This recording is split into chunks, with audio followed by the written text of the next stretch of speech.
Former Prime Minister of Israel, Ehud Olmert, thank you so much for joining us again, sir. Bye.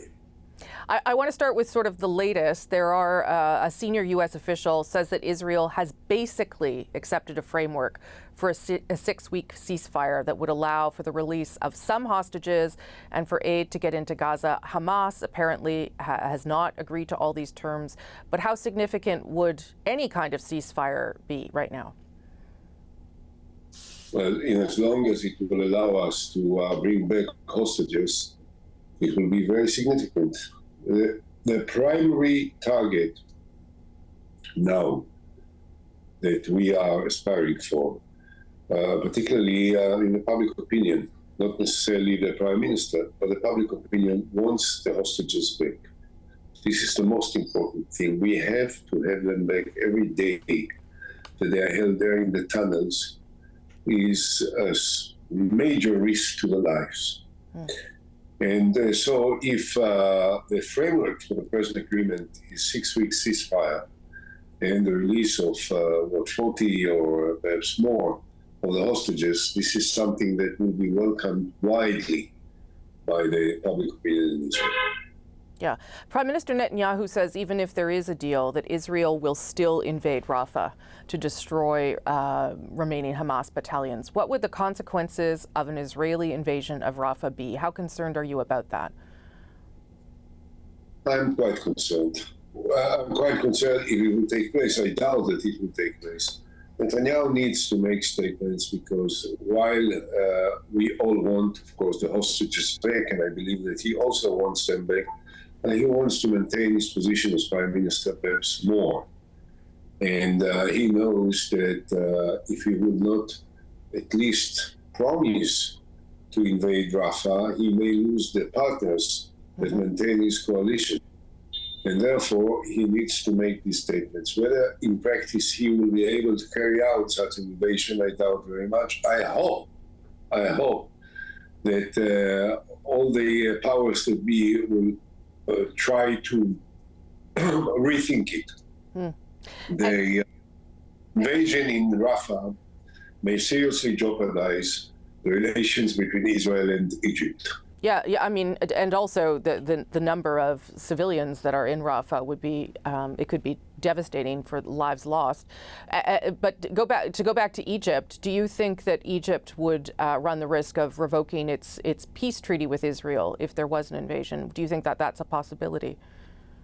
I hope that it will not reach that stage, although you never know. But I'm afraid that it will affect in a very significant way the almost daily cooperation between Israel and the security system in Egypt, which is very important for many matters which will determine the day after in this our part of the world. So Egypt is one very important element, and they have already spelled it out. They say that they are demanding that Israel will not dare take unnecessary steps in Rafah.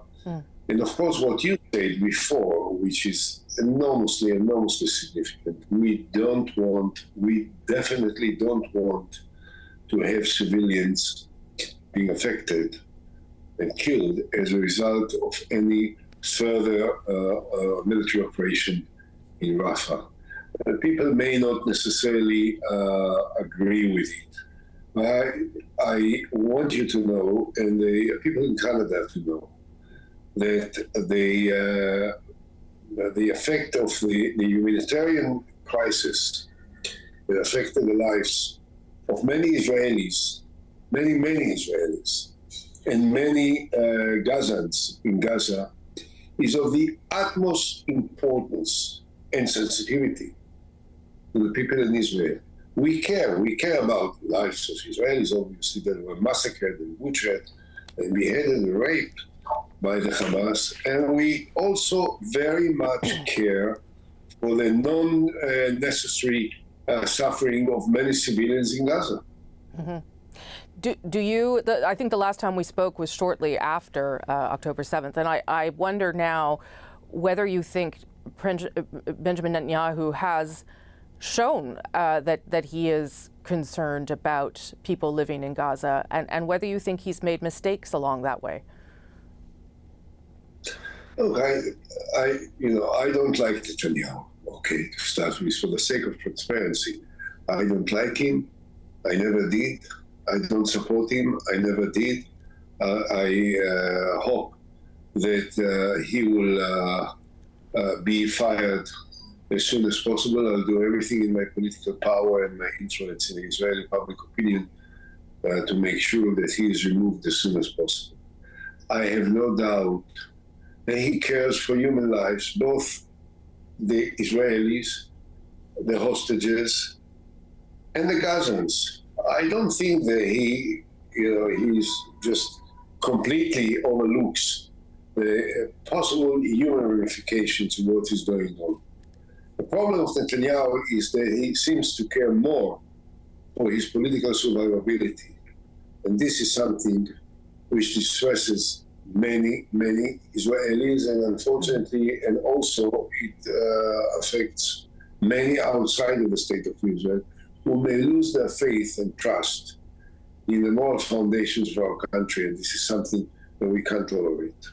We have been close to a ceasefire, close to something for many weeks now.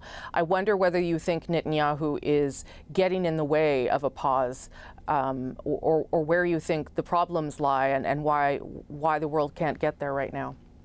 I'm not certain that we were close to a ceasefire. There were talks about it, there were statements, in this context of the turmoil and turbulence of the military operations and confrontations. There are many statements, many rumors, and in the era of social networks, everything is possible, but not always credible.